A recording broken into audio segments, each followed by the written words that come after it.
Tanpa menoleh terlalu lama, Kanagi menolak meladeni tingkah Hanata pagi-pagi seperti itu. Ia memilih pergi lebih dulu ke kafeteria. Hanata terdiam.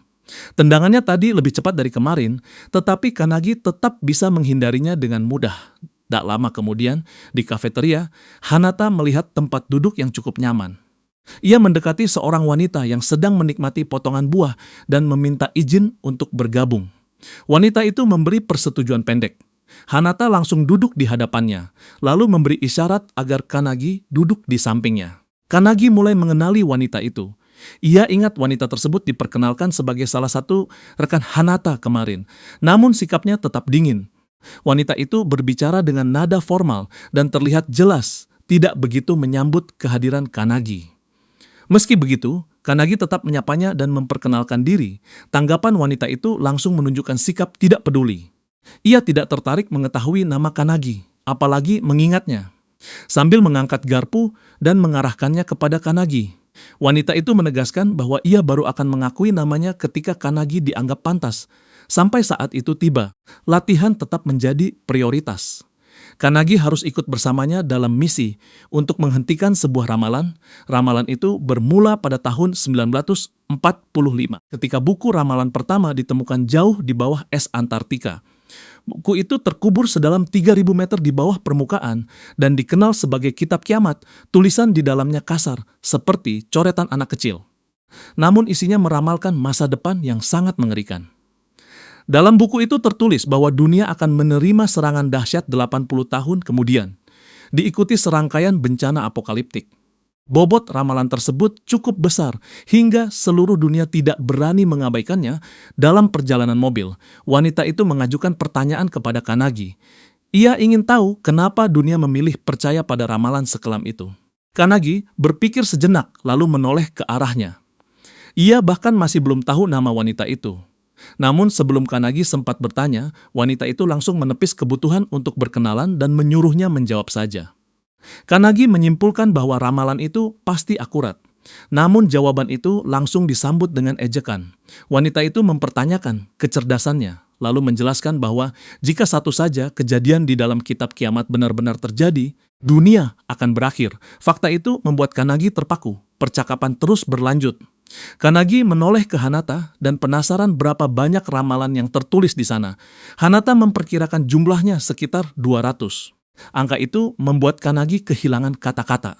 Ia mulai bertanya-tanya apakah dunia sebenarnya sudah tidak bisa diselamatkan. Namun Midori menenangkannya.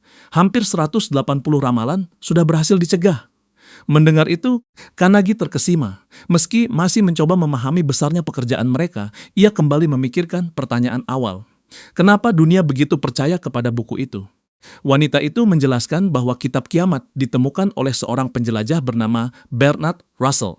Saat Bernard membuka buku tersebut, halaman pertamanya langsung menyapanya dengan menyebut nama Bernard, lalu mencantumkan waktu penemuan secara sangat tepat, yaitu tanggal 17 Maret tahun 1945, pukul 11:35 pagi, di hari yang cerah.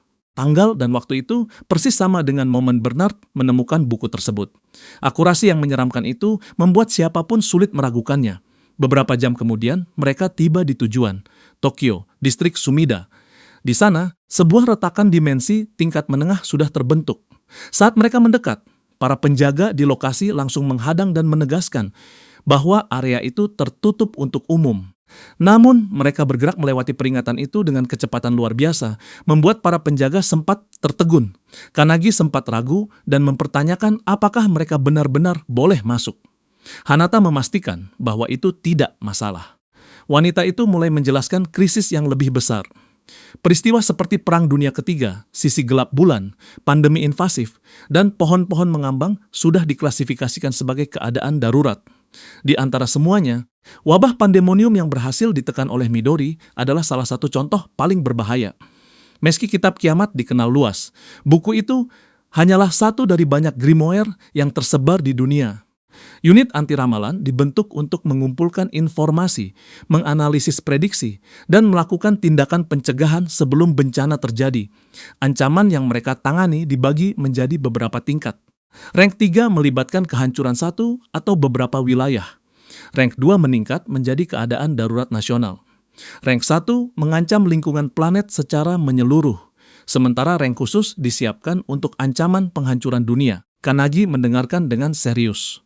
Pemahamannya yang makin dalam berubah menjadi rasa waspada. Dengan nada mendesak, ia mempertanyakan apakah semua misi seperti ini sekarang menjadi tanggung jawab mereka.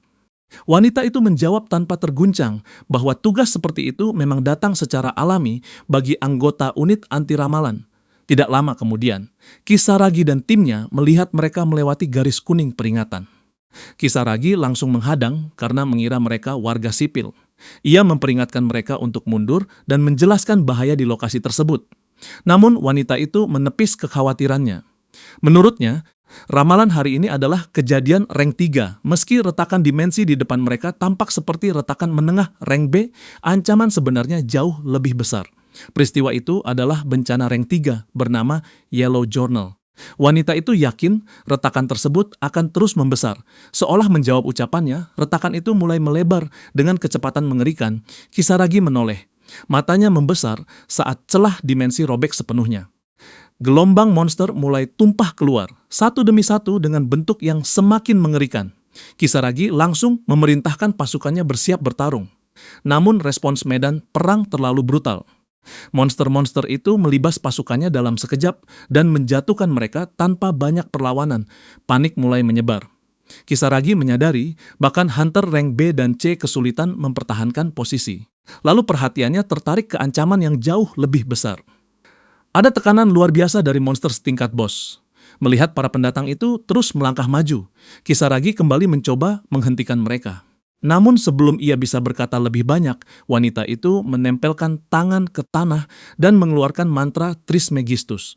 Seketika tombak-tombak muncul dari bawah tanah menusuk para monster dalam serangan yang cepat dan tanpa ampun. Tubuh mereka roboh tak bernyawa, darah menggenang di sekitar medan. Hanata ikut menyerang. Dengan ledakan kecepatan, ia bergerak luwes di antara musuh, menjatuhkan setiap monster yang menghalangi jalannya lewat gerakan yang presisi dan terukur. Kisaragi hanya bisa terdiam melihat kemampuan mereka. Selama ini, ia menganggap dirinya kuat sebagai hunter rank S. Namun orang-orang di depannya jelas berada jauh di atasnya. Ia tidak bisa memahami siapa mereka dan dari mana mereka datang. Wanita itu kemudian menoleh ke Kisaragi dan memerintahkannya mundur.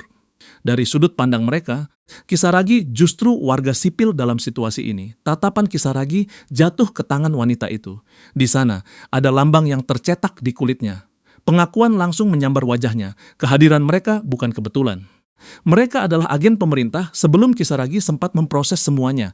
Sebuah tangan seraksasa keluar dari retakan dimensi dan merobeknya semakin lebar. Dari celah yang melebar itu, seekor makhluk menjulang melangkah keluar. Julia Olir, monster yang kekuatannya melampaui rank S, berdiri di hadapan mereka dengan tekanan yang luar biasa.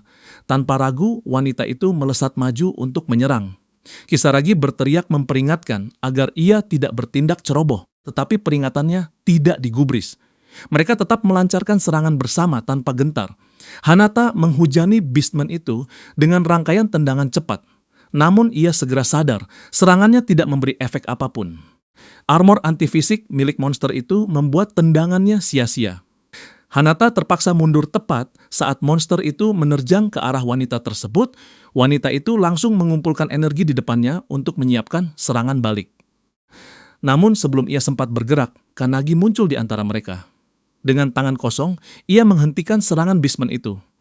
Dampaknya membuat tubuh monster tersebut meledak dalam ledakan energi, membuat semua orang terpaku sesaat. Saat debu mulai turun, Hanata mengenali serangan itu sebagai penetration shock.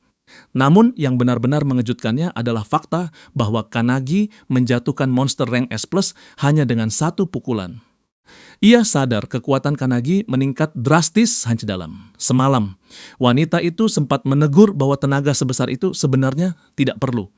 Namun Kanagi tahu bahwa melawan musuh dengan ketahanan fisik tinggi membutuhkan serangan dari dalam. Teknik itu ia pelajari dari Wantak, sang santo tinju, yang baru semalam mengajarinya dasar serangan penetrasi. Dengan itu, Kanagi menoleh kepada wanita tersebut dan meminta namanya. Ia menilai setelah menyelamatkannya, setidaknya ia pantas mengetahui hal itu. Wanita itu akhirnya menyebut dirinya Akane dengan antusias. Tidak ada waktu untuk berlama-lama. Hanata kembali menghadap medan perang dan meningkatkan kemampuan fisiknya untuk menghadapi gelombang monster baru yang keluar dari retakan. Akane juga tidak tinggal diam. Ia mengeluarkan serangan sendiri, menyiram musuh dengan merkuri cair sebelum menyalakannya menjadi ledakan besar. Melalui skill Mercury's Reject, mereka terus maju. Seperti yang Kanagi sadari sebelumnya, menghancurkan musuh dari dalam memang jauh lebih efektif. Akane memberi sinyal kepada Hanata. Tanpa ragu, mereka berdua bergerak menuju retakan dimensi. Di belakang mereka, Kisaragi hanya bisa menatap tidak percaya. Ia tahu dunia di balik retakan itu sepenuhnya berbeda. Alam asing yang dipenuhi bahaya tak terbayangkan. Masuk ke sana nyaris sama seperti tindakan gila. Namun sebelum ia bisa bereaksi, mereka sudah melompat masuk tanpa pikir panjang, meninggalkannya di tengah tumpukan mayat monster rank A. Kesadaran menghantam Kisaragi. Dua orang itu bukan petarung biasa. Mereka pasti bagian dari organisasi rahasia yang selama ini hanya beredar sebagai rumor begitu masuk ke dalam dimensi. Gerombolan monster yang sangat banyak langsung menyambut mereka.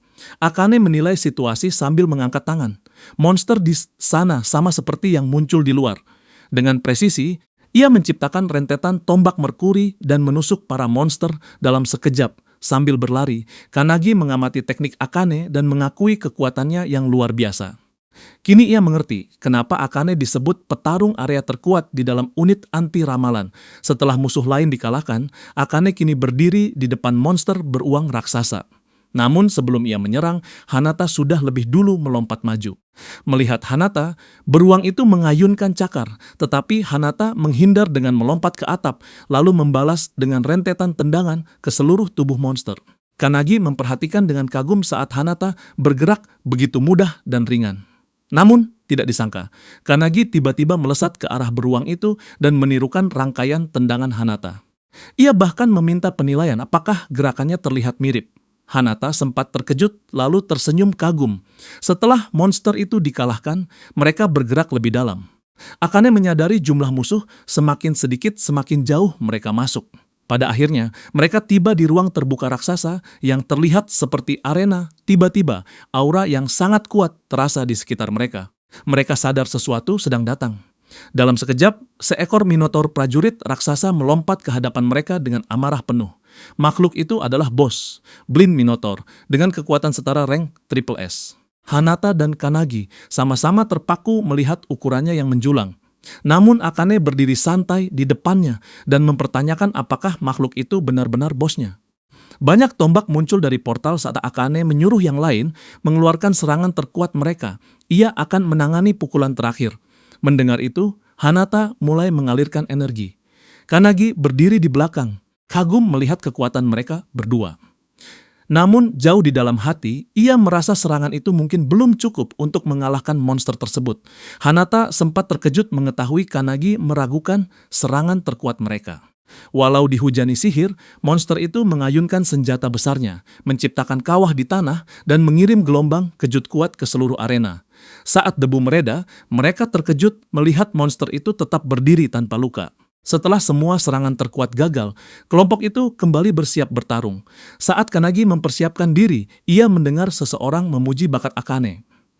Kanagi mengenali suara itu. Suara tersebut milik roh pendiri bernama Kilik, seorang alkemis. Kilik merasa khawatir karena Akane, meski memiliki kemurnian, kelincahan, dan kekuatan luar biasa, bisa saja mati muda dalam pertempuran ini dan menyia-nyiakan bakatnya. Menurut Kilik, Akane memang sudah berusaha keras. Namun Minotaur itu berada di level kekuatan yang benar-benar berbeda. Akane terlalu meremehkan ketahanan fisik monster tersebut yang mencapai 100%.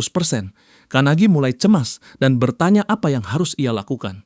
Kilik hanya tertawa. Di medan perang, Hanata dan Akane mulai kewalahan melawan monster itu.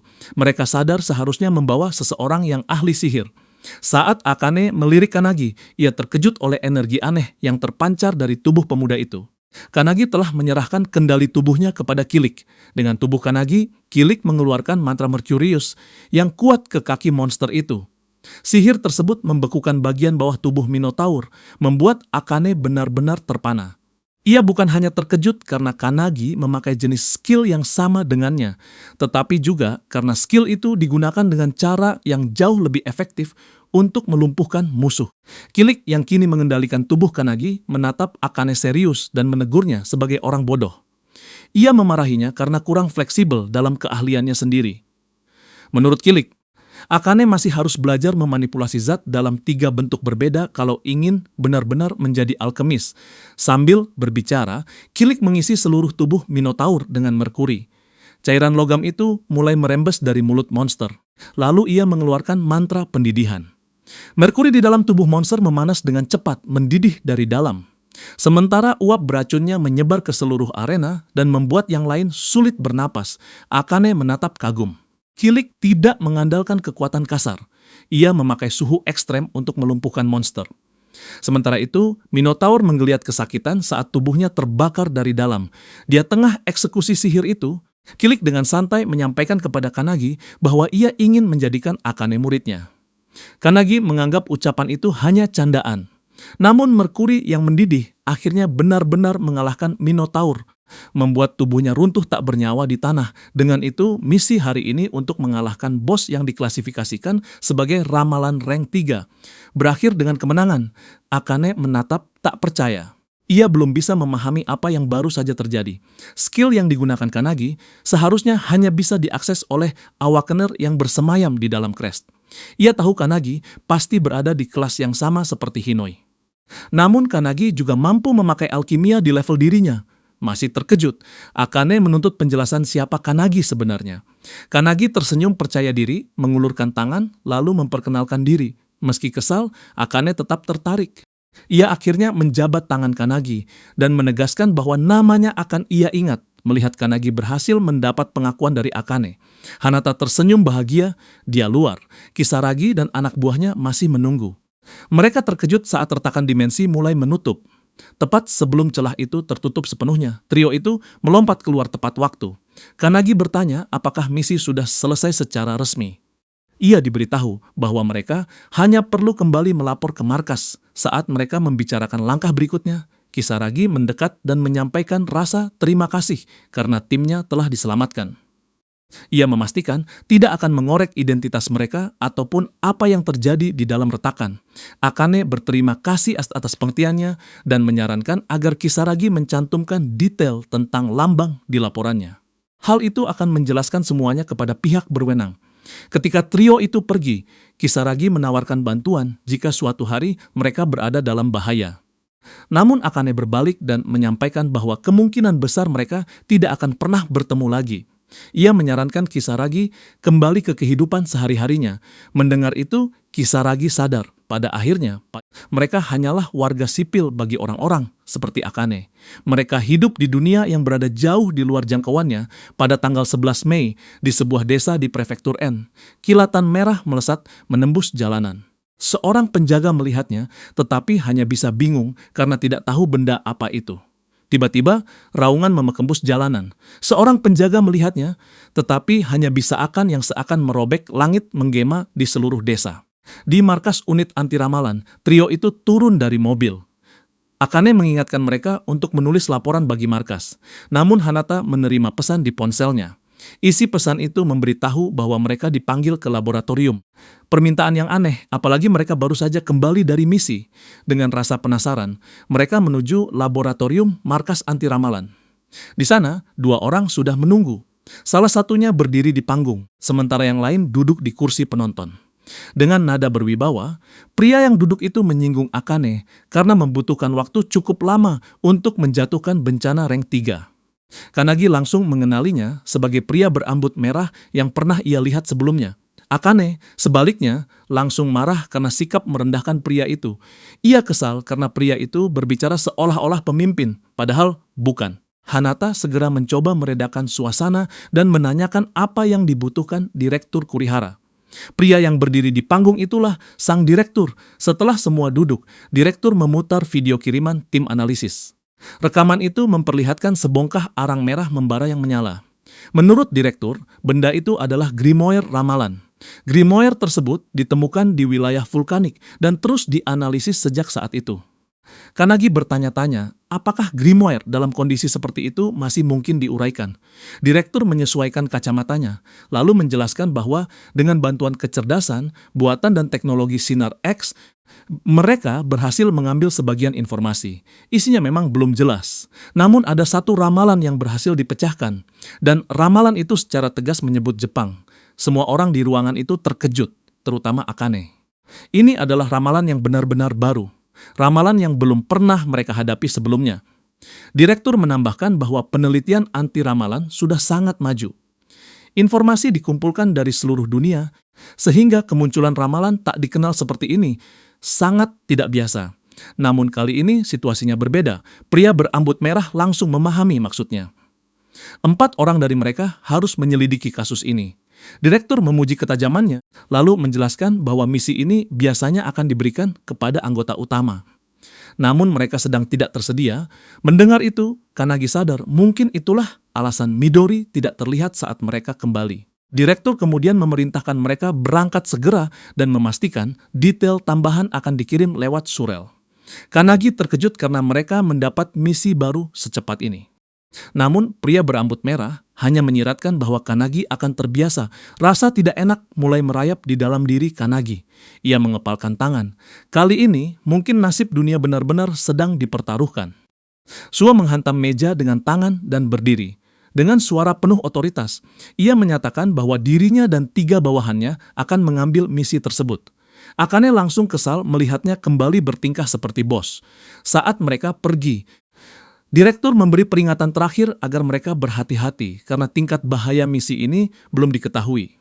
Ia juga mengingatkan bahwa jika ramalan mulai terjadi, mereka tetap harus menunggu pasukan utama sebelum mengambil tindakan besar. Dia dalam mobil, Kanagi merasa gelisah memikirkan bahaya yang belum mereka ketahui. Dari kursi depan, Suo menyarankan mereka beristirahat, mengingat Kanagi baru saja menyelesaikan misi pertamanya. Akane, karena harga dirinya, menolak dan menegaskan Suo tidak berhak memberi perintah kepadanya. Namun Akane justru terkejut ketika Hanata dan Kanagi langsung menerima saran itu. Keduanya tertidur dalam hitungan singkat. Akane berusaha keras tetap terjaga, tetapi malam semakin larut dan tubuhnya akhirnya kalah oleh lelah. Ia pun ikut tertidur. Beberapa waktu kemudian, mobil berhenti. Akane terbangun dan menyadari kendaraan itu sudah kosong. Dengan panik, ia bergegas keluar dan menemukan yang lain berdiri di tepi tebing. Menatap cahaya menyala di bawah sana. Pemandangan itu membuat Akane tidak percaya. Sebuah lingkar sihir raksasa terbentang di tanah dengan skala yang jauh melampaui bayangan mereka. Hanata cepat menangkap parahnya situasi. Ini jauh lebih buruk dari dugaan. Ramalan itu hampir selesai dari tanah. Kerangka-kerangka muncul dalam keadaan terjebak bersama kristal-kristal besar. Cahaya mengerikan dari sana menyelimuti seluruh area. Pemandangan itu membuat mereka merinding ketika sadar bahwa mungkin mereka sudah terlambat. Kerangka-kerangka itu adalah 23 penduduk desa yang disebut dalam laporan. Suo mengingat kejadian serupa dari masa lalu, 30 tahun lalu. Saat itu, kediaman Wakayama menghilang secara misterius dan sebuah retakan dimensi hampir terbuka. Ketika Suo menjelaskan hal itu, pilar raksasa di tengah lingkaran sihir mulai meledakkan energi. Melihat itu, Suo mendesak semua orang bergerak cepat. Hanata menarik pedangnya dan bertanya apa yang harus mereka lakukan. Suo menyatakan bahwa mereka harus menghentikannya. Akane segera mengingatkan perintah direktur. Mereka diminta menunggu instruksi lanjutan. Namun sebelum perdebatan berlanjut, mereka merasakan aura luar biasa dari belakang.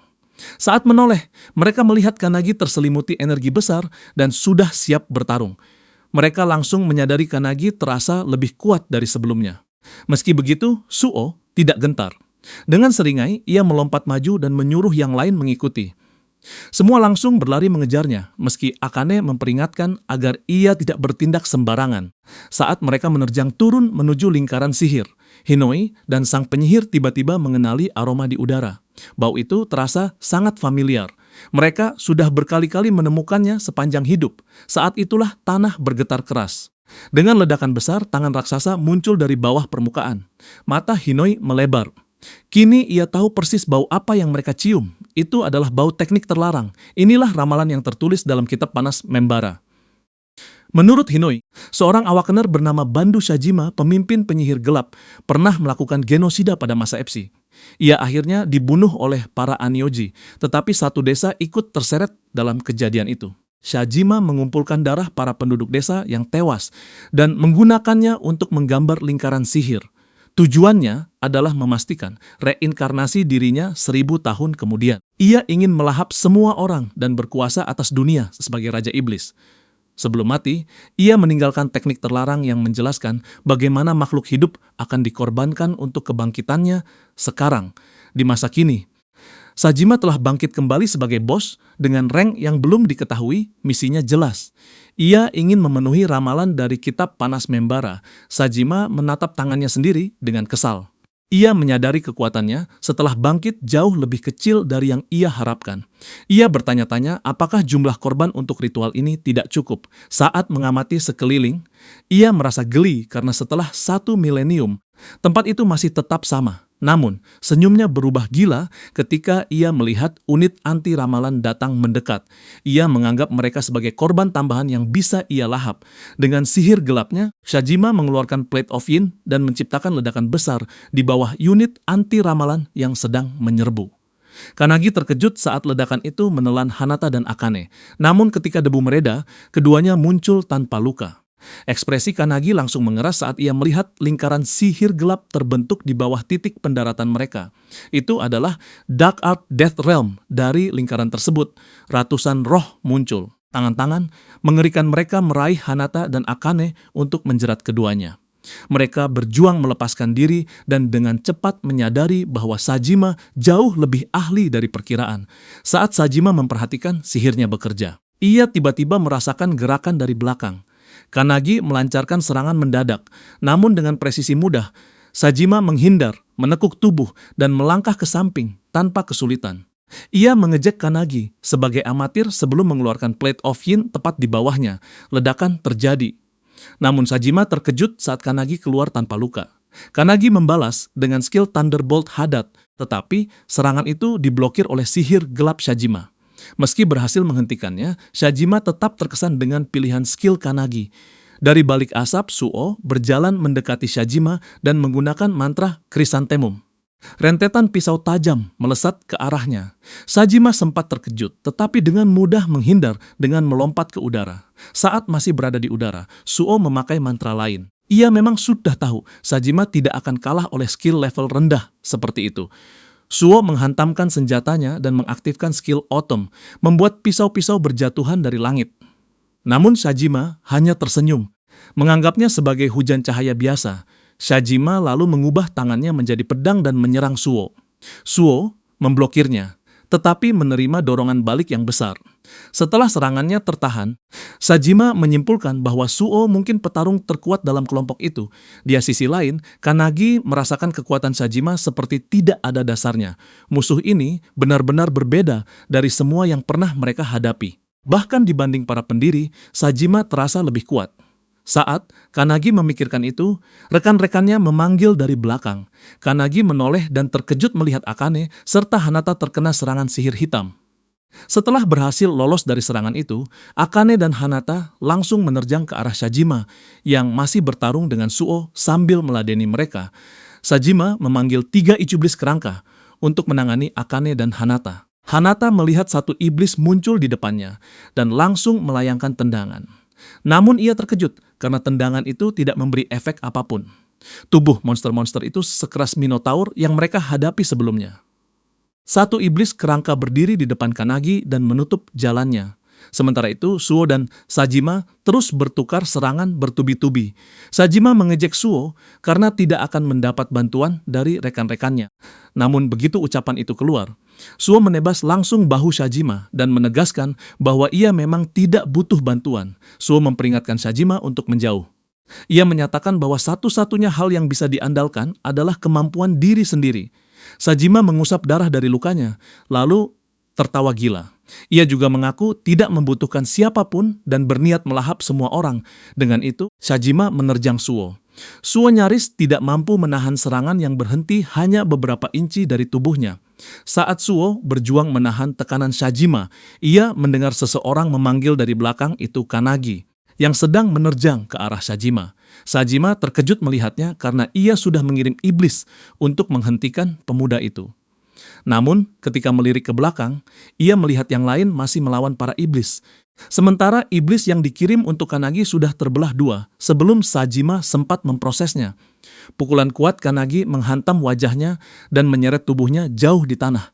Suo pun terkesan oleh serangan itu. Kanagi menyarankan mereka bertarung bersama untuk mengalahkan Shajima. Suo sempat terpukul oleh fakta itu. Kanagi dan Akane bahkan belum menyelesaikan lawan masing-masing. Tetapi pemuda ini sudah menjatuhkan lawannya sendiri dan kini menawarkan bantuan. Namun harga diri Suo menang. Ia menolak bantuan Kanagi secara terang-terangan dan menyatakan dirinya tidak membutuhkan siapapun. Ia merasa cukup kuat bertarung seorang diri. Kanagi tidak percaya mendengarnya. Namun sebelum mereka sempat berdebat, Shajima sudah mendekat dan melepaskan teknik Magatsu Breath. Sinar kuat melesat ke arah mereka berdua. Suo berhasil menahannya, tetapi Kanagi terpental jauh.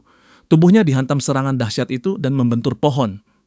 Pandangannya mulai kabur, kesadarannya perlahan menghilang. Saat hampir pingsan, Kanagi melihat jiwa Hinoi dan sang penyihir berdiri di hadapannya. Hinoi menjelaskan bahwa Kanagi telah pingsan sehingga mereka memanggilnya ke dalam kesadaran dirinya sendiri. Meski tubuhnya penuh rasa sakit, memar, dan hancur, Kanagi berusaha berdiri. Ia meminta mereka mengirimnya kembali karena ia harus bertarung. Namun sebelum mereka menjawab, suara berat penuh wibawa menggema di ruang itu dan memerintahkannya mundur dari pertarungan. Dia luar, Suo nyaris tidak mampu bertahan menghadapi rentetan serangan Shajima yang tanpa henti. Shajima tersenyum karena Suo berpikir sama dengannya, yaitu tidak membutuhkan orang lain untuk bertarung. Dengan seringai gelap dan nafsu untuk melahap segalanya, Shajima mengumpulkan kekuatan keserangan berikutnya. Hantamannya turun begitu kuat sampai pedang Suo patah menjadi dua. Suo tertegun, tetapi cepat bereaksi. Ia segera memanggil pedang lain dan mengayunkannya ke arah Shajima. Musuh itu menghindar dengan mudah, menekuk tubuhnya ke belakang dengan kelenturan tidak wajar. Shajima tampak semakin menikmati pertarungan ketika Suo terus terdesak. Di alam spiritual, wujud roh Kanagi menyaksikan pertarungan itu. Shajima memang lebih kuat dari siapapun di sana. Hinoi menyatakan bahwa ini jauh melampaui kemampuan Kanagi sekarang. Sang penyihir menambahkan bahwa presisi Shajima sangat mengerikan. Jika ada lebih banyak manusia tinggal di tempat ini, mungkin Shajima sudah naik menjadi Raja Iblis. Sang penyihir memperingatkan Kanagi bahwa jika Shajima melahap nyawanya juga, monster itu akan menjadi semakin kuat dan membawa kehancuran ke peradaban. Ia menilai penemuan grimoire itu sebenarnya hanya kebetulan. Hinoi lalu maju dan meminta Kanagi meminjamkan tubuhnya agar mereka bisa menangani masalah ini sendiri. Namun yang terjadi justru mengejutkan mereka. Kanagi menolak mentah-mentah. Ia meminta maaf, tetapi menegaskan bahwa ini bukan latihan. Ini pertarungan nyata. Kanagi harus melampaui rintangan ini dengan kemampuannya sendiri, sama seperti yang harus ia lakukan di masa depan. Dengan keyakinan dan tekad yang tidak goyah, ia menatap mereka dan meminta persetujuan. Sang penyihir mencoba membantah, tetapi Hinoi memotongnya dengan tawa keras. Hinoi menyadari Kanagi sudah mengalahkan mereka dalam hal tekad. Ia meletakkan tangan di bahu Kanagi dan mengingatkannya pada klaimnya sendiri untuk melampaui para pendiri.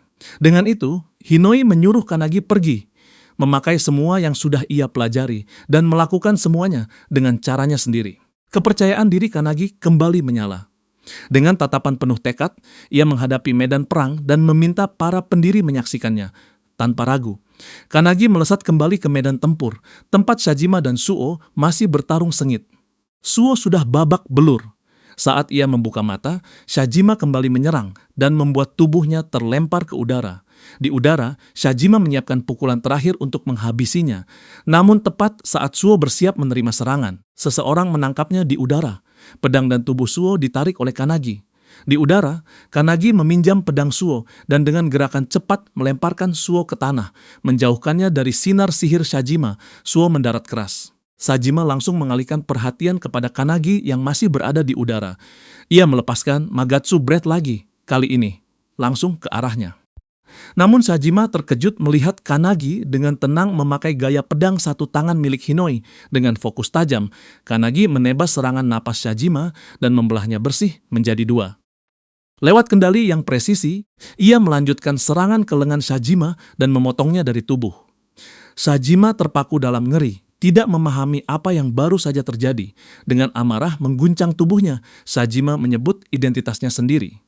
Namun, Kanagi menjawab dengan dingin bahwa ia adalah orang yang akan melampaui para pendiri. Sang penyihir yang mengamati pertarungan bertanya kepada Hinoi, apakah Kanagi bisa menang melawan penyihir gelap itu?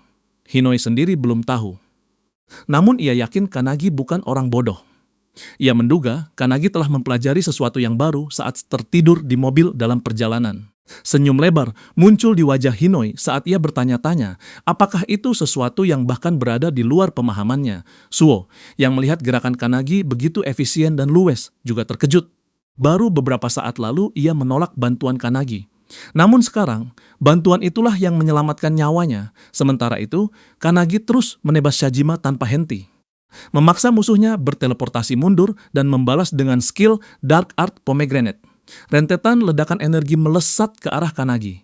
Ia mencoba menghindar, tetapi cepat sadar bahwa serangan itu mengejarnya. Kanagi melompat ke sana kemari untuk mengelak, tetapi ledakan itu terus memburu.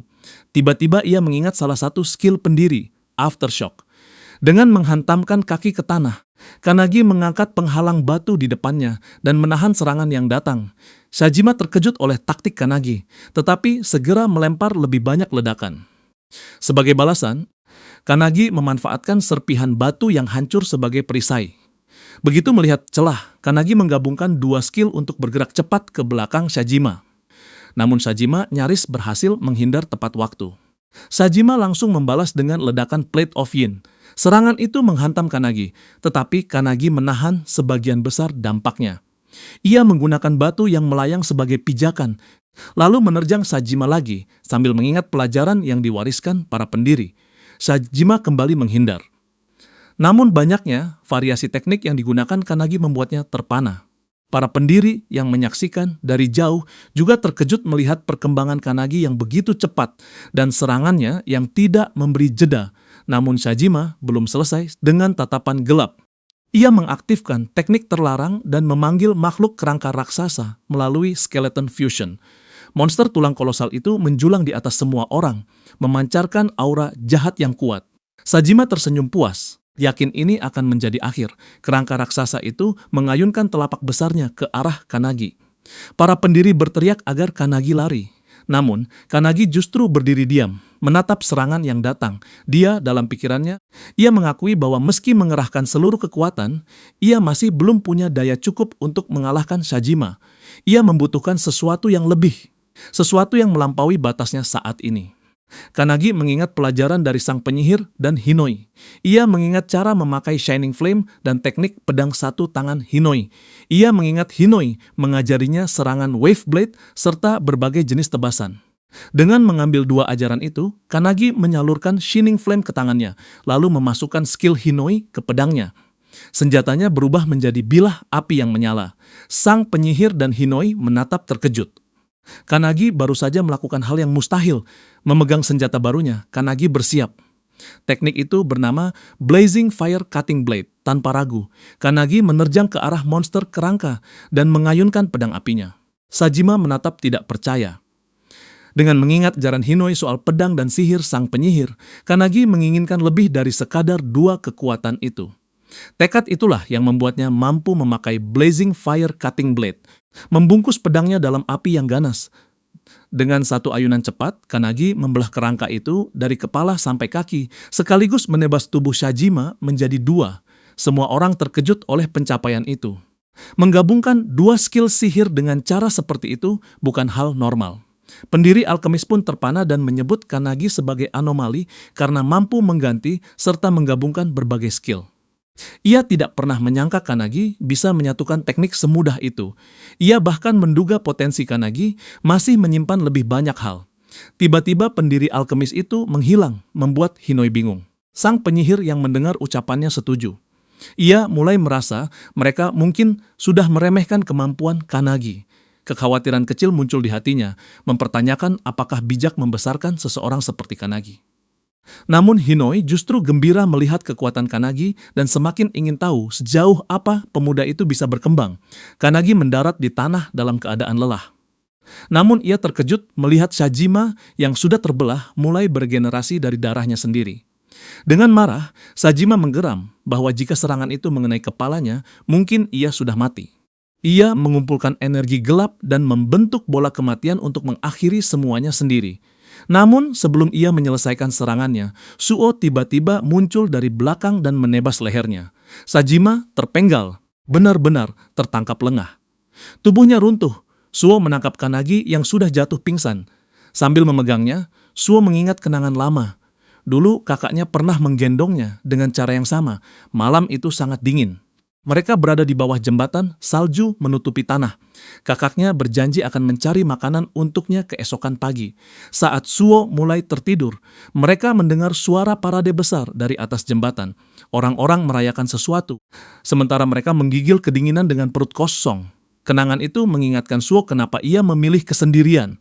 Shajima sempat mencoba memanipulasinya dengan memangsa rasa sepinya. Namun kini, ketika menatap Kanagi, Suo menyadari sesuatu. Ia tidak benar-benar sendirian, dan meski ia sendirian sekalipun, ia masih bisa bertahan. Saat Suo memikirkan itu, penghalang di sekitar mereka mulai retak. Akane dan Hanata segera masuk dengan cemas, begitu melihat Kanagi tidak sadar. Setelah memastikan Kanagi hanya pingsan, Hanata menyadari penghalang itu akan runtuh. Dari dalam, Akane memperingatkan bahwa mereka harus segera bertindak. Hanata bertanya apa yang terjadi jika energi di dalam penghalang meledak keluar. Suo menggenggam pedangnya erat dan menjelaskan bahwa mereka semua akan hancur terlindas. Satu-satunya pilihan adalah menghantamnya dengan serangan terkuat dan mencoba membelokkan ledakannya. Suo menyampaikan itu dengan percaya diri. Namun dalam hatinya, ia sendiri tidak yakin mereka mampu melakukannya dalam kondisi sekarang. Meski begitu, mereka tidak punya pilihan. Saat mereka bersiap, Kanagi yang masih pingsan tiba-tiba mengangkat pedangnya dan menyalurkan energi. Suo terkejut melihatnya. Di dalam pikiran Kanagi, Hinoi mengambil kendali dan membimbing tubuhnya. Ketika penghalang meledak, semua orang melepaskan kekuatan penuh. Di saat yang sama, Hinoi menjalankan gaya pedang satu tangan, Splitting Cloud. Di luar penghalang, seorang pria berambut merah berlari menuju lokasi bersama dua anak buahnya. Para bawahannya memperingatkan bahwa penghalang akan runtuh. Tiba-tiba penghalang itu pecah. Mereka sempat takut sudah terlambat. Namun yang muncul justru sinar biru terang yang menembak ke langit dari pedang Kanagi. Pria berambut merah menatap kagum. Ia mengenali cahaya itu sebagai teknik pedang sempurna, tanpa keraguan sedikit pun. Namanya Sumakoto, Kapten Unit Anti Ramalan. Melihat pemandangan di depannya, ia bertanya-tanya siapa yang melakukan teknik sehebat itu. Beberapa waktu kemudian, di pesawat yang terbang di atas Peru, Midori sedang menelepon Makoto. Ia kagum karena anggota baru mereka baru saja menghentikan ramalan tak dikenal. Sementara itu, di Jepang, Makoto yang masih berada dalam panggilan sedang menghadapi ramalan rang 1. Ancaman yang menurutnya berada di level jauh lebih tinggi dari kejadian sebelumnya. Alih-alih berada di dalam pesawat, Midori justru duduk di atas badan pesawat. Ia tersenyum sambil memikirkan betapa unit anti ramalan sudah berkembang, meski dirinya tidak menyaksikannya langsung. Namun senyum itu berubah ketika Makoto mengungkapkan bahwa anggota inti yang menghentikan ramalan tadi adalah Kanagi. Kanagi yang sama, yang baru bergabung 2 hari lalu. Makoto terkejut dan mendesak ingin tahu siapa Kanagi sebenarnya. Tanpa ragu, Midori menyatakan bahwa Kanagi adalah orang yang akan mengakhiri semua ramalan. Mereka sudah menantikan kedatangannya sejak cukup lama. Ada rasa harapan yang terus melekat pada dirinya, seolah Kanagi memang orang yang selama ini mereka tunggu. Makoto masih skeptis terhadap harapan sebesar itu. Ia mempertanyakan apakah kepercayaan mereka kepada Kanagi benar-benar pantas. Midori tidak membantah panjang. Ia hanya menyuruh Makoto melihat sendiri. Makoto lalu mengubah topik dan meminta Midori kembali. Kehadirannya dibutuhkan karena menghadapi lawan yang setara tanpa dirinya terbukti tidak mudah. Midori tertawa kecil dan menyampaikan permintaan maaf singkat sebelum kembali fokus. Di saat yang sama, Ren menghubungi Midori dengan suara penuh urgensi. Ia melaporkan sebuah ramalan besar sedang terjadi di hadapan mereka.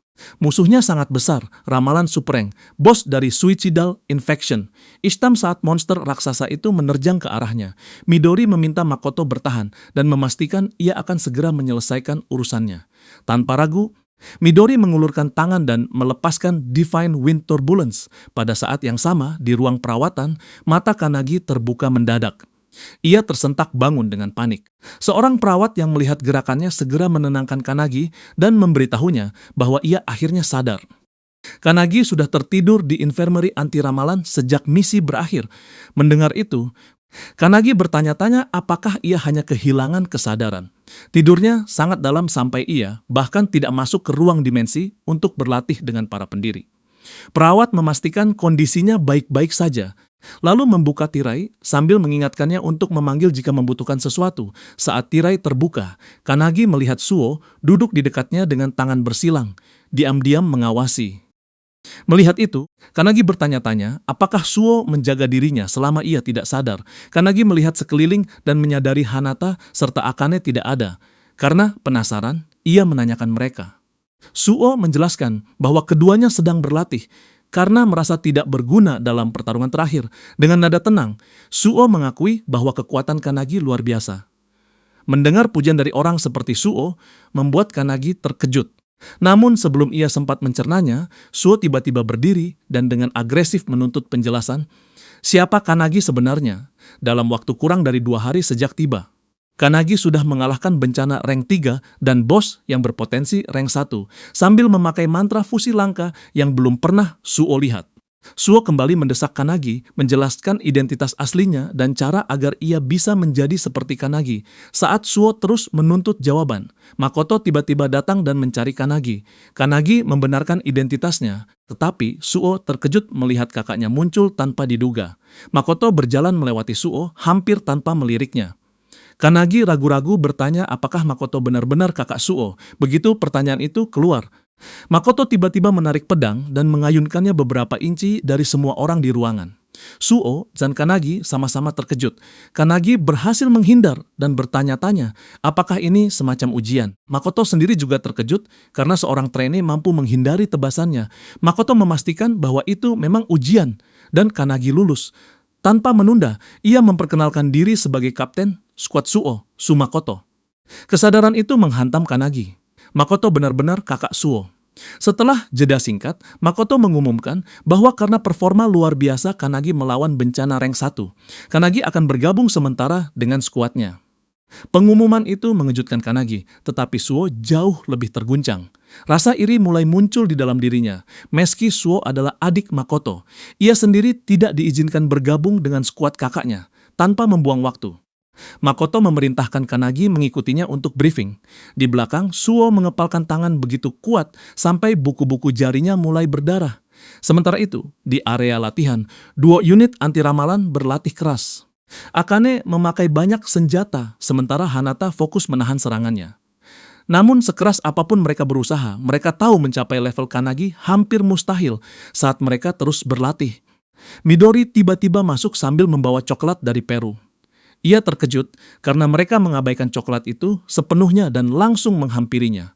Mereka ingin tahu berapa lama Midori akan tinggal di Jepang. Ketika Midori menyebut 1 minggu, keduanya langsung meminta dilatih olehnya selama waktu itu. Mereka menolak membiarkan Kanagi melampaui mereka begitu saja.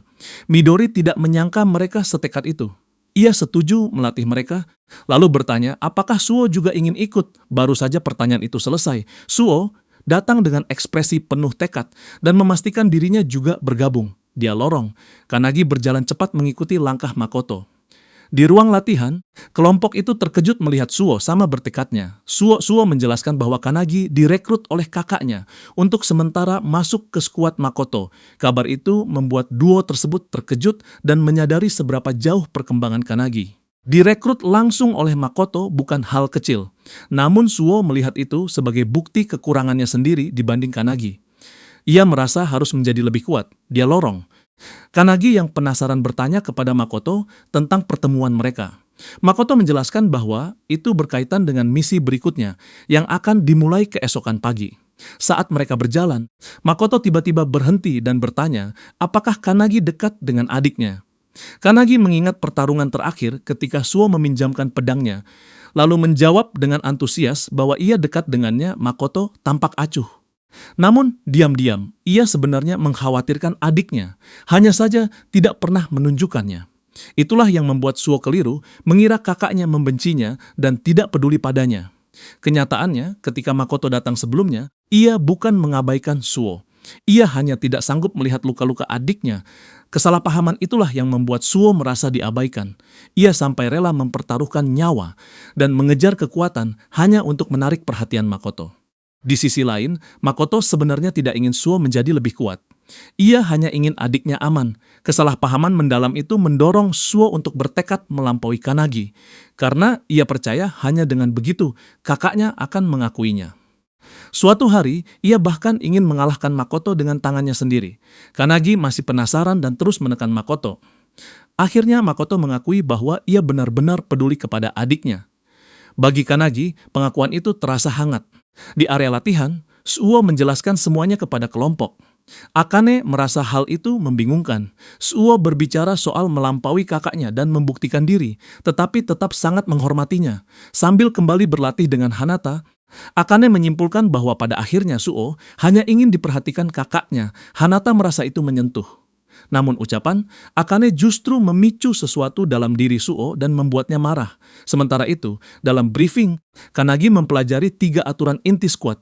Pertama, bergerak cepat. Kedua, menjaga tekanan serangan. Ketiga, mengatasi kelemahan. Dia dalam divisi counter force. Skuad Makoto dianggap yang terkuat dalam kemampuan bertarung. Skuad itu beroperasi dengan minimal 7 anggota, dirancang sebagai pasukan kecil tetapi elit. Target utama mereka adalah ancaman rank 1 ke atas. Dia dalam helikopter saat skuad Makoto diantar ke lokasi misi. Seorang anggota bernama Jakaru dengan santai menjelaskan bahwa 90% kekuatan tim berasal dari kapten, sementara sisanya hanya tambahan. Karena Kanagi hanya anggota sementara, ia tidak diharapkan melakukan banyak hal. Namun ketika Jakaru menjelaskan, Kanagi justru sibuk dengan ponselnya. Jakaru menegurnya. Kanagi meminta maaf dan menjelaskan bahwa ia perlu menghubungi teman-temannya. Jakaru bingung dengan maksud itu. Kanagi sedang mengirim pesan kepada anggota unit anti ramalan lain, karena para pendiri terus mendesaknya saat kelompok latihan menerima pesan Kanagi. Mereka semua terkejut, terutama Suo yang tidak habis pikir kenapa Kanagi mengirim hal seperti itu. Mereka segera menunjukkannya kepada Midori. Setelah membaca, Midori menemukan pesan itu berisi 3 nasihat terpisah. Masing-masing disesuaikan untuk orang yang berbeda. Panduan rinci tentang cara menjadi lebih kuat itu membuat Midori terkesan. Sambil tersenyum, ia mengulurkan tangan dan menanyakan apakah mereka akan mengikuti saran itu atau menolaknya. Melihatnya sebagai tantangan, semua menerimanya, terutama Suo yang makin marah karena Kanagi seperti menaburkan garam ke lukanya. Di helikopter, Jakaru memberitahu Kanagi bahwa mereka sudah tiba di tujuan. Kanagi mengusap jendela dan tertegun melihat medan gunung bersalju yang luas dengan kristal raksasa mencuat dari tanah. Misi mereka adalah menangani ramalan rank 1, Frozen Earth. Bencana ini mengancam membekukan seluruh planet, karena wilayah terdampak meluas dengan kecepatan mengkhawatirkan. Jika dibiarkan, seluruh bumi bisa tertelan dan semua kehidupan akan berakhir. Fenomena itu terjadi bersamaan di 17 lokasi berbeda di banyak negara. Banyak di antaranya berada di wilayah perkotaan, membuat krisis semakin buruk. Wakil Kapten Kashi menjelaskan situasi kepada skuad. Ia menekankan bahwa mereka tidak boleh menunda, karena laporan menunjukkan efek pembekuan menyebar lebih cepat dari perkiraan. Memimpin misi, Makoto memerintahkan skuad melompat dari pintu belakang helikopter, karena kendaraan itu tidak bisa melaju lebih jauh dengan aman. Sebelum mereka melompat, ia mengingatkan bahwa tidak boleh ada nyawa manusia yang dikorbankan.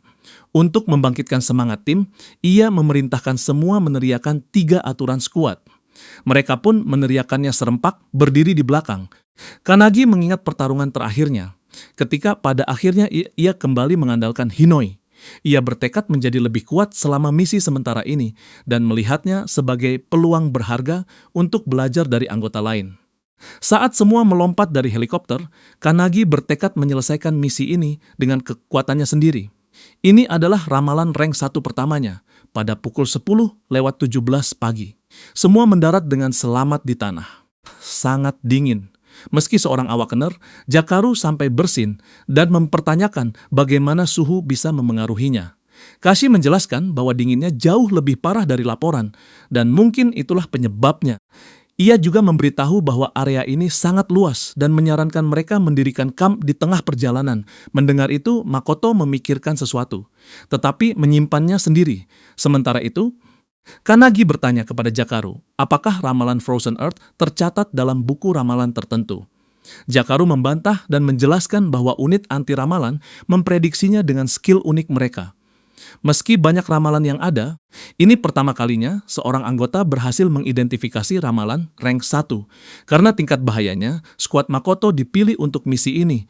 Pertanyaan Kanagi terjawab, tetapi Kashi melihat Kanagi tampak sedikit gugup. Kashi menenangkannya. Gugup lebih baik daripada lengah, tetapi rasa itu tidak boleh menjadi beban. Jakaru menepuk bahu Kanagi, mengulang pesan Kashi, dan mengingatkan bahwa Kanagi sedang bergerak bersama kru terbaik unit anti ramalan. Kashi langsung memarahi Jakaru karena terlalu santai, membuatnya segera meminta maaf. Tiba-tiba, Jakaru mengangkat tangan dan melaporkan bahwa radarnya mendeteksi musuh. Lokasinya berada di arah pukul 2, sekitar 200 meter dari mereka. Kashi menerima laporan itu dan menghilang dalam sekejap. Sesaat kemudian, ia muncul kembali dan memastikan sudah mengintai ke depan. Ada 30 monster dengan perkiraan rank S+. Monster-monster itu berasal dari ras Ice Gargoyle milik suku Tai. Mendengar itu, Makoto langsung memerintahkan unitnya memusnahkan musuh. Skuad bergerak menyerbu monster dengan koordinasi yang sangat rapi. Kerjasama dan kesadaran situasi mereka membuat Kanagi kagum. Mereka berada di level yang benar-benar berbeda dari para trainee. Kanagi sadar orang-orang ini adalah petarung elite, jauh melampaui anggota biasa, ingin ikut bertarung. Kanagi meminta izin. Makoto mengizinkannya dan menganggap musuh itu hanya rank S+. Setelah mendapat izin, Kanagi melesat maju dan menendang kepala salah satu monster.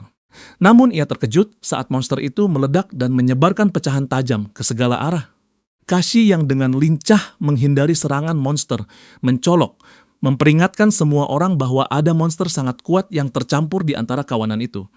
Sementara itu, Kanagi mengaktifkan Fire Cutting Blade dan menghancurkan satu monster sepenuhnya dengan serangan api, membuat tubuhnya terlempar.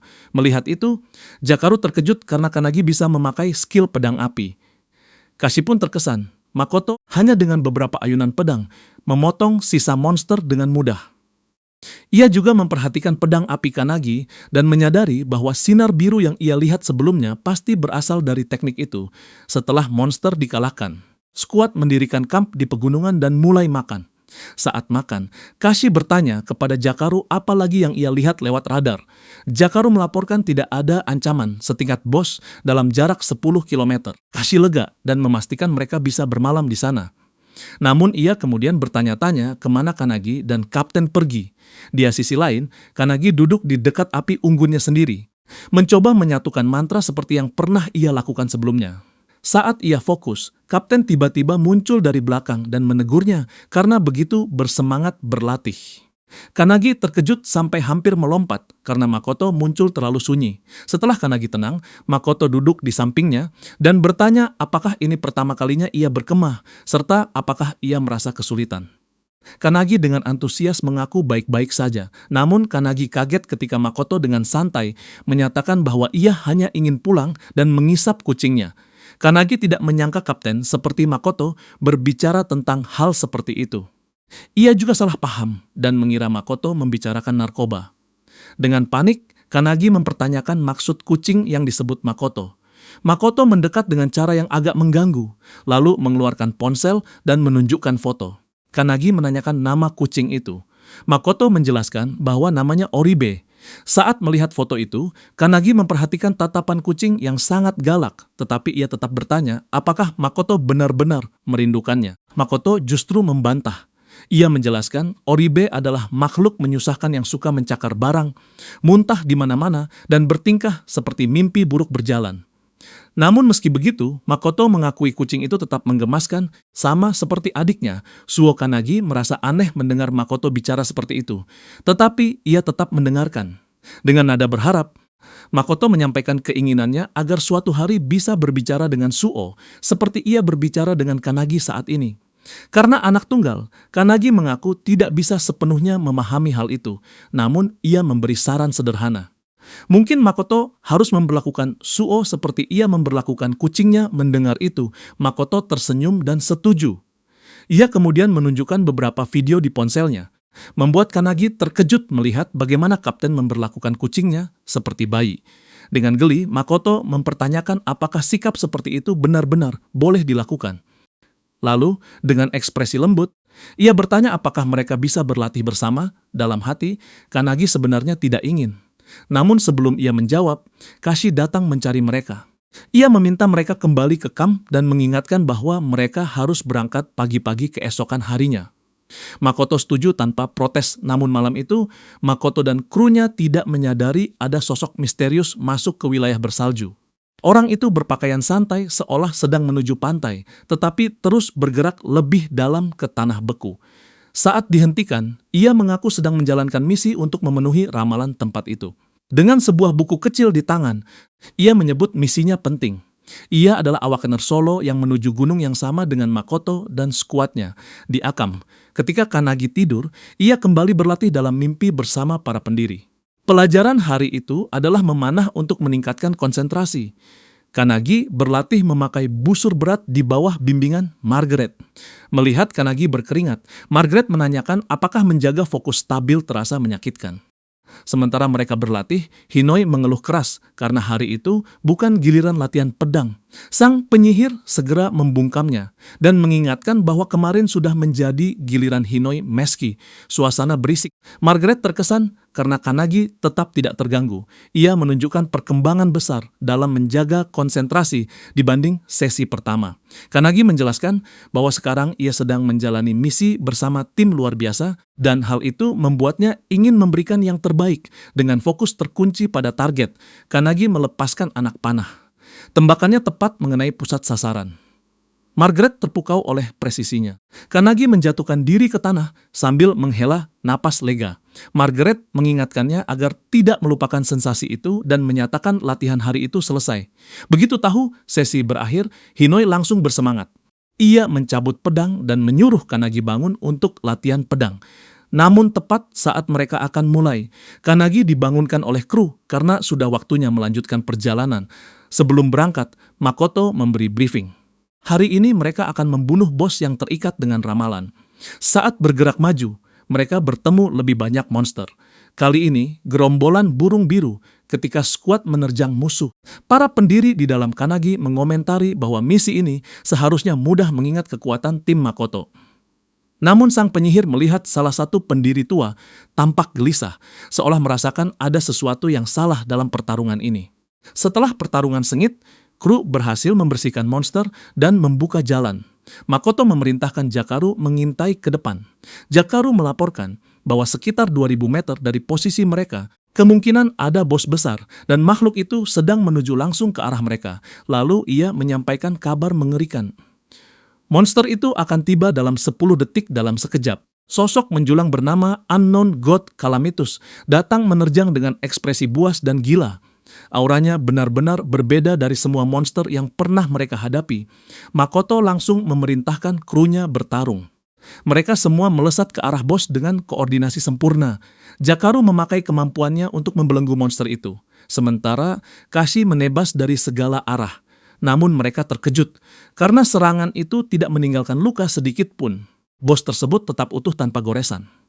Meski combo mereka dijalankan dengan sangat rapi. Tepat saat bos hendak membalas, ia tiba-tiba merasakan sesuatu datang dari atas. Itu Kanagi, turun dengan tebasan kuat.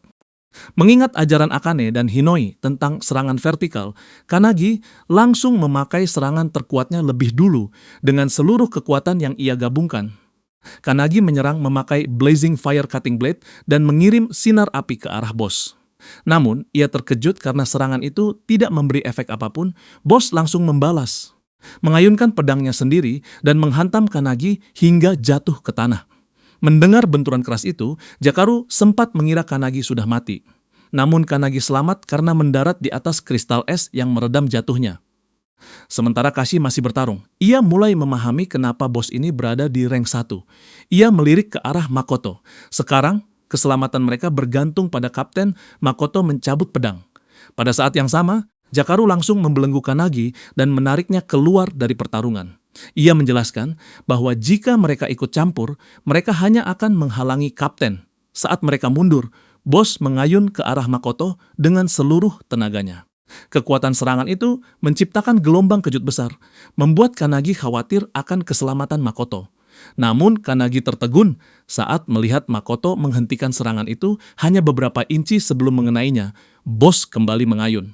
Sekali lagi, Makoto memblokirnya dengan mudah. Tanpa ragu, ia membalas dengan tebasan dahsyat dan memotong salah satu lengan bos. Melihat itu, Hinoi sangat terkesan dan ingin melakukan hal yang sama. Namun, Kanagi yang mulai khawatir menolak keras membiarkan Hinoi mengambil alih tubuhnya. Di hadapan bos yang terluka, Makoto menyampaikan dengan tenang bahwa ia sebenarnya ingin krunya mendapat pengalaman melawan bos level ini. Namun sekarang, ia akan mengakhirinya sendiri. Mendengar itu, krunya segera memasang penghalang di sekitar mereka untuk perlindungan. Begitu penghalang aktif, Makoto menyalurkan skill Red Dragon ke pedangnya dan memunculkan api berkobar di sekelilingnya. Ia kemudian menggabungkannya dengan Crimson Light, mengirim inferno besar langsung ke arah bos hingga menghancurkan hampir separuh tubuhnya. Kanagi benar-benar terkejut. Makoto memakai teknik pedang api yang mirip dengannya, tetapi jauh lebih kuat. Tanpa penghalang, mereka semua mungkin sudah menjadi abu. Makoto diam-diam meminta maaf kepada bos itu karena tugasnya adalah melindungi dunia. Namun tiba-tiba ia mengeong seperti kucing. Gelombang rasa malu yang tidak tertahankan langsung menyapu semua orang. Kanagi yang mengamati pertarungan menyadari teknik Makoto sangat berbeda dari milik Hinoi. Skill kapten itu benar-benar berada di level lain. Kanagi semakin ingin belajar darinya. Makoto lalu memberikan tebasan lanjutan terakhir dan memotong bos sepenuhnya menjadi dua. Namun, dalam sekejap, kilatan cahaya melesat melintasi medan perang. Lengan Makoto tiba-tiba terputus dalam ketidakpercayaan. Ia menoleh dan melihat lubang menganga di tubuh Jakaru. Kanagi panik melihat sekeliling. Rasa ngeri mencengkeramnya ketika ia sadar apa yang terjadi.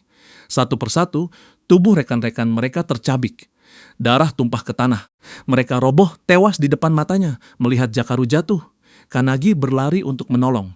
Namun dengan sisa tenaga terakhir, Jakaru justru mendorongnya menjauh. Kanagi tersandung mundur dan menatap tak percaya. Rekan-rekan yang baru saja bertarung bersamanya kini runtuh satu persatu. Dia ambang kematian, Jakaru dipenuhi penyesalan. Radarnya gagal mendeteksi serangan yang datang, dan kegagalan itu menyebabkan kehancuran ini. Saat jatuh, ia meminta maaf kepada kaptennya dan menghantam tanah, berharap timnya setidaknya bisa melihat dari mana serangan itu berasal. Kashi selamat. Tetapi beberapa anggota lain terkena sinar yang sama, dan tubuh mereka ditembus lurus. Makoto yang memegangi lengan putusnya berteriak agar tim berlindung di balik medan. Ia menyebut itu sebagai serangan skill. Tanpa ragu, semua mematuhi dan berlari menyelamatkan diri. Saat melarikan diri, Kashi memanggil seorang rekan yang jatuh agar ikut bergerak. Namun, orang itu ragu karena mengkhawatirkan kapten mereka yang terluka parah. Serangan yang memutus lengan Makoto tidak bisa diblokir, bahkan oleh penghalang. Karena sifatnya menghancurkan semua yang disentuh. Tiba-tiba, sinar lain melesat ke arah Makoto. Ia nyaris menghindar dengan melompat ke udara. Kashi melihat dengan ketakutan yang semakin besar saat bos mulai melancarkan rentetan serangan tanpa henti sambil beregenerasi. Menyadari mereka harus menjatuhkan bos itu dengan satu ledakan penentu, Kashi menoleh ke Kanagi. Namun ia melihat Kanagi berlutut di tanah, membeku karena syok. Kanagi menatap tubuh rekan-rekannya yang gugur. Dengan suara nyaris berbisik, ia memohon kepada pendiri bernama Valentine dan bertanya apakah ia bisa membangkitkan mereka. Namun dengan ekspresi tidak enak, Valentine meminta maaf. Ia tidak bisa menghidupkan orang mati. Kanagi terdiam sesaat, lalu menarik napas dalam. Ia memanggil semua pendiri dan mengakui bahwa meski ingin menangani semuanya sendiri, kali ini ia sadar mungkin ia membutuhkan bantuan mereka lagi. Tanpa ragu, Hinoi maju dan mengambil alih tubuhnya. Sementara itu, Makoto menganalisis serangan tersebut. Ia menyadari serangan itu sepenuhnya melewati radar Jakaru.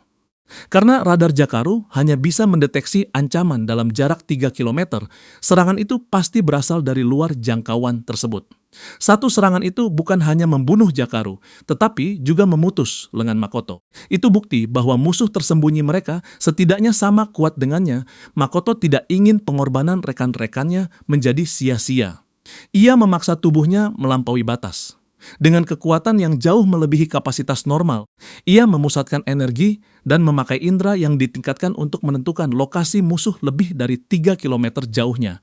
Meski ada rintangan yang menyembunyikan target sambil menggenggam pedang.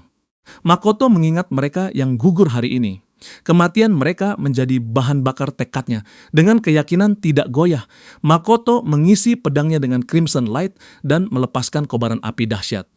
Inferno panas itu merobek tanah dan menghancurkan semua yang dilalui, sampai akhirnya mengungkap musuh yang mengeluarkan mantra mematikan itu. Musuhnya adalah anak laki-laki yang datang sendirian sebelumnya. Berpakaian santai seperti orang yang tidak berada di medan bencana. Anak itu terkesan karena Makoto berhasil melacaknya setelah serangan tadi, sesuai reputasinya sebagai kapten skuad terkuat. Namun Makoto justru terkejut. Serangannya sepenuhnya ditelan oleh pria itu. Anak itu menyatakan bahwa jika lengan kiri Makoto masih utuh, serangan tadi mungkin akan membunuhnya. Ia memakai mantra bernama Darkness, membiarkan orbe gelap berputar di sekeliling tubuhnya.